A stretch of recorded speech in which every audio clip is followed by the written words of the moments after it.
ठीक है, इसमें भी देखो क्या बोला है, function is continuous at x equal to 0।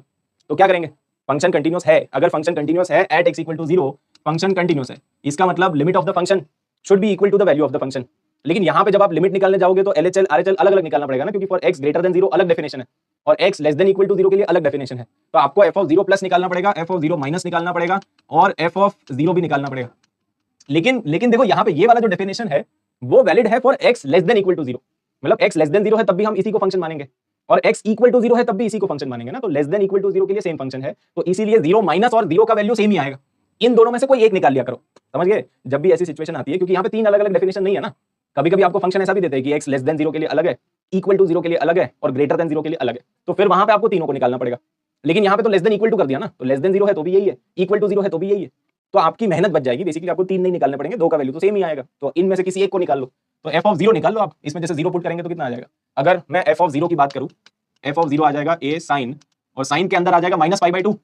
समझ गया, और sine of minus pi by 2 -1 होता है, ये -1 होता है ना, मतलब अल्टीमेटली माइनस ए दिख गया आपको, ये आ रहा है माइनस ए आ रहा है। और अब आप निकालो एफ ऑफ 0 प्लस, ये निकालो एफ ऑफ 0 प्लस, मतलब इसका लिमिट निकालना पड़ेगा ना, तो ये देखो limit x tending to 0 plus, और ये आ जाएगा tan of 2x minus sine of 2x, समझ गया, और नीचे है bx क्यूब। अब ये लिमिट निकालो और फिर दोनों को इक्वेट कर देंगे, ठीक है, तो यस दोनों को इक्वेट कर देंगे। तो यहां से आप क्या करो, यहां से आप कॉमन ले लो, क्या कॉमन लेंगे, यहां से कॉमन ले लो tan 2x कॉमन ले लो, एक्चुअली sin 2x कॉमन मतलब साइन से बेटर पड़ेगा tan 2x, ठीक है, tan 2x कॉमन ले लो सीधा, क्योंकि tan 2x को कॉमन लेंगे ना तो बचेगा 1 माइनस cos 2x। ये कितने लोगों को चमक गया भाई, नहीं चमक रहा है तो वापस अंदर मल्टीप्लाई करके देख लो भाई, ये क्या बनेगा, जब ये दोनों मल्टीप्लाई होगा तो tan 2x ही तो बनेगा, और जब ये दोनों मल्टीप्लाई होगा तो tan into cos, तो tan होता है sin by cos into cos, cos cancel हो गया, sin ही तो बचेगा ठीक है, तो हमने बेसिकली tan 2x कॉमन लिया है, ठीक है, tan 2x कॉमन ले लिया, उससे फायदा ये हुआ कि यहाँ पे 1 माइनस cos डब्बा आ गया ना, तो 1 माइनस cos डब्बा अपॉन डब्बे का स्क्वायर, ये 1/2 होता है, याद आ गया, ठीक है। तो बस अब नीचे क्या है अपने पास, नीचे अपने पास है bx क्यूब, तो एक काम करो b को तो आप यहाँ पे लिखो साइड में,